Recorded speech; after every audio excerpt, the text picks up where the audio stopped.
Hi hello வணக்கம். இது வந்து கல்யாண வீடியோவோட பார்ட் 5 ஓகேவா. பார்ட் 3 வரைக்கும் நிறைய பேருக்கு வந்து என்னெல்லாமோ பண்ணுது. நீங்கள் விவாகரத்து ஆனதுக்கு காரணத்தை ஏன் சொல்ல மாட்டேங்கிறீங்க அப்படின்னு நானே சொல்லியிருக்கேன். கல்யாண ஸ்டோரின்னு சொல்லியிருக்கேன். அப்படின்னா என்ன ஆகும், அது 1 by 1 தானே நம்ம போட முடியும். ஒரே இதில் போட்டால் ஒரு சுவாரஸ்யமே இருக்காது. அதில் வேற இன்னும் நிறைய பேர் அந்த கமெண்ட்ஸ் எல்லாம் நம்ம பார்த்தா தெரியும்.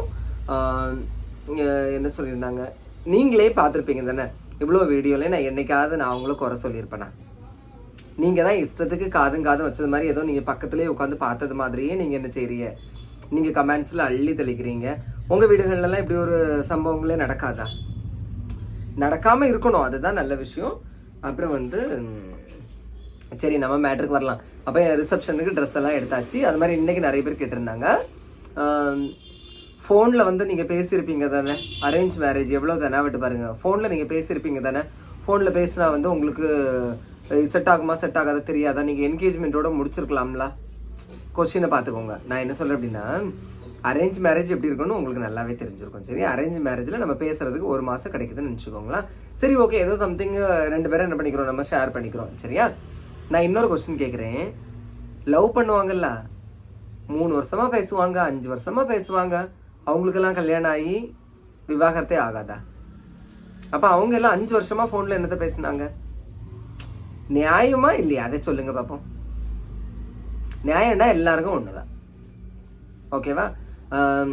அதனால நான் எப்பவுமே சொல்ல மாதிரி தான், இந்த பக்கம் ஒன்று இருந்துச்சுன்னா அந்த பக்கமும் ஒன்று இருக்கும். சரியா, அதே மாதிரி என்னோட அவங்களும் வந்து வீடியோ போட்டாங்க அப்படின்னா அவங்களும் ஒரு விளக்கம் கொடுப்பாங்க. சரியா, அவங்களுக்கு அதுல எல்லாம் இன்ட்ரெஸ்ட் இல்லைன்னு நினைக்கிறேன்.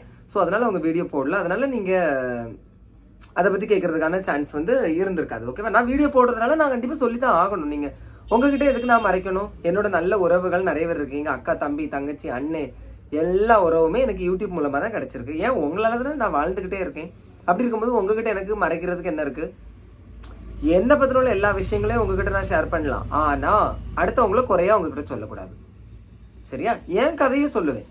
என் கதையை சொல்லும் போது தம்பி இப்படி இப்படிலாம் கஷ்டப்பட்டிருக்கான், அண்ணன் நான் நினைக்கவே அண்ணன் இவ்வளோ கஷ்டப்பட்டிருக்காங்க நீங்கள் நினச்சிக்கிட வேண்டியதான். விவாகரத்துங்கிறது இந்த காலத்தில் என்னது தான், அந்த காலத்து மாதிரி கல்லானாலும் கணவன் புல்லானாலும் புருஷன் அப்படின்னு சொல்லிட்டு யாருமே இப்பெல்லாம் இருக்கிறது கிடையாது. கால மாற்றத்துக்கு ஏற்றவாறு நம்மள என்ன செஞ்சுக்கிட்டே இருக்கணும், மாறிக்கிட்டே இருக்கணும்.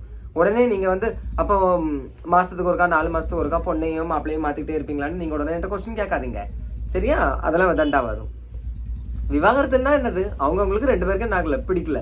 இப்போ நீங்கள் இன்னொரு விஷயம் எடுத்து பாருங்க, 20 வருஷம் 30 வருஷமா கல்யாணமாகி சேர்ந்தே இருப்பாங்க. பிள்ளைங்க வந்து பெரிய ஆளாகி காலேஜ் படிக்க ஸ்கூல் படிக்க லெவலுக்கு வரைக்கும் போயிருப்பாங்க. அவங்க எல்லாம் விவாகரத்து பண்ண மாட்டாங்களா? அப்ப அவங்க 30 வருஷமா அந்த ஹஸ்பண்ட் அண்ட் ஒய்ஃபாவே வாழ்ந்திருப்பாங்க, பேசியிருப்பாங்க. அப்ப ஏன் அவங்க விவாகரத்து பண்றாங்க? ஏதோ ஒரு விதத்துல அவங்களுக்குள்ள நம்ம என்ன சேர்ந்து வாழ வேண்டாம்னு ஒரு முடிவு எடுக்கிறாங்க. அதுதான் விவாகரத்து. அதுல வந்து நல்ல காரணங்களும் இருக்கும், கெட்ட காரணங்களும் இருக்கும். ஓகேவா, எல்லா காரணங்களும் சேர்ந்துதான் ஒரு விவாகரத்துக்கு காரணமே தவிர இங்க யாரையுமே குறை சொல்றதுக்கு இதெல்லாம் ஒன்றும் கிடையாது. இப்ப நான் என் கதையை சொல்றேன். சரியா, என்கேஜ்மெண்ட்டுக்கெல்லாம் ட்ரெஸ் எல்லாம் எடுத்து முடிச்சாச்சு. ஃபோனில் எல்லாம் என்ன செஞ்சாச்சு, நல்லா பேசியாச்சு. ஏன் சில நேரங்களில் இப்போ வந்து நான் வந்து ஃபோனில் பேசியிருப்பேன். இப்போ வீடியோவில் பார்க்குறதுக்கு ஒரு மாதிரி, நேரில் பார்க்குறதுக்கு ஒரு மாதிரின்னு சொல்லுவீங்களா?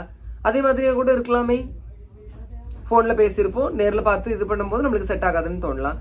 அப்படி கூட பிரியலாம்ல. ஓகேவா?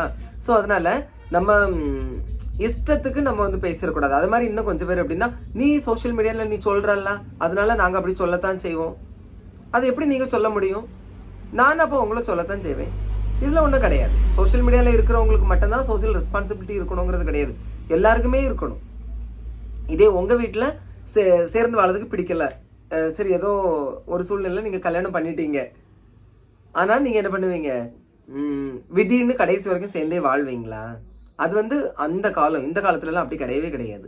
அட்ஜஸ்ட்மெண்ட் ஓகே தான், நான் இல்லைன்னு சொல்ல மாட்டேன். அதுக்காக ரொம்ப அட்ஜஸ்ட்மெண்ட் அப்புறம் மோர் ரெஸ்ட்ரிக்ஷன் அதெல்லாம் இருக்கக்கூடாது.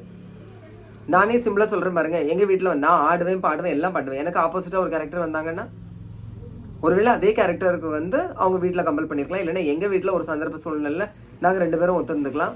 பிறகு முடிவெடுக்கக்கூடிய நிலைமையில வந்து நாங்க பிரிஞ்சிருக்கலாம். அப்படி கூட எடுக்கலாம் தானே. இப்போ நான் தான் இருக்கேன், நான் நல்லா ஆடுவேன் பாடுவேன். எப்போ பார்த்தாலும் எங்கள் வீட்டு டிவியில் வந்து என்ன தான் ஓடும், சினிமா பாட்டு தான் ஓடும், நாடகம் தான் ஓடும், படம் தான் ஓடும். என்னை வந்து நீங்கள் வந்து நியூஸ் சேனல் தான் பார்க்கணும்னு சொல்லிட்டு என்ன பிடிச்சி உட்கார வச்சிங்கன்னா நான் இருப்பேனா? இல்லை, நீங்களே சொல்லுங்களா. சைக்காலஜிக்கலாக ஒரு இது உண்டு, என்ன தெரியுமா? ஒரு குதிரையை நீர்நிலைக்கு கொண்டு விடதான் முடியும். நீர் அருந்துமாறு அதை என்ன பண்ணிக்க கூடாது, கட்டாயப்படுத்தக்கூடாது. சரியா? அப்படி ஒன்று உண்டு சைக்காலஜியில். அது யாராவது தெரிஞ்சுன்னா நீங்கள் கமெண்ட்ல சொல்லுங்க. ஸோ அதனால இங்கே யாருமே விருப்பு வெறுப்புங்கிறதுலாம் ஒன்றும் கிடையாது. அது மாதிரி பேசுறது அதெல்லாம்ங்கிறதுலாம் ஒரு மேட்டரே கிடையாது. நீங்கள் ஒன்று சொல்லலாம், இதுக்கு முன்னாடி பேசியிருப்பீங்க பின்னாடி பேசியிருப்பீங்க, அதெல்லாம் கிடையவே கிடையாது. ப்ரெசன்ட் டைம் நம்ம அப்படிதான் லைஃப். சரியா? அதனால நடந்து முடிஞ்சதை பற்றி பேசி ஒரு பிரயோஜனம் இல்லை. இனிமேல் நடக்க போகிறத பற்றியோ நம்ம யோசிச்சாலும் அதுக்கு ஒரு பிரயோஜனம் இல்லை. ப்ரெசன்ட் டைமில் என்ன இருக்குது அதை மட்டுமே நீங்கள் வாழுங்க. முடிஞ்ச வரைக்கும் அடுத்தவங்களோட உணர்வுகளுக்கு மதிப்பு கொடுங்க. ஏதோ அவங்க ஒரு காரணத்தினால விவாகரத்தை பண்ணிட்டாங்க, அதுக்காக நீங்கள் அப்படிங்கிறீங்க இப்படிங்கிறீங்க என்னெல்லாமோ பண்ணுறீங்க. சரி, ஏன் இந்த ஊர் உலகத்தில் யாருக்குமே விவாகரத்தே ஆகாதா? அந்த குடும்ப நல கோர்ட்டில் போய் பாருங்க, ஒவ்வொரு நாளைக்கும் குவியுது விண்ணப்பங்கள். அப்போ அவங்க எல்லாம் என்னை விட மேன்லியாக இருக்காங்க, என்னை விட ஜிம்மாக இருக்காங்க, சூப்பராக இருக்காங்க, ரொம்ப ஆம்பளத்தன்மையாக இருக்காங்க, 10 குழந்தை பெற்றிருக்காங்க, 2 குழந்தை பெற்றிருக்காங்க, 3 குழந்தை பெற்றிருக்காங்க, விவாகரத்து ஆகிறது. என்ன காரணம்? புரிதல் இல்லை. ஓகேவா? ஸோ அதனால சரி, நம்ம ரொம்ப லாங்காக பேசிட்டோம். எனக்கு கொஞ்சம் ஆதாங்க இதெல்லாம் உங்கள்கிட்ட கேட்கணும் அப்படின்னு சொல்லிட்டு இஷ்டத்துக்கு நீங்கள் நினச்சப்படாது, ஒருத்தங்களையும் பேசப்படாது. ஓகேவா?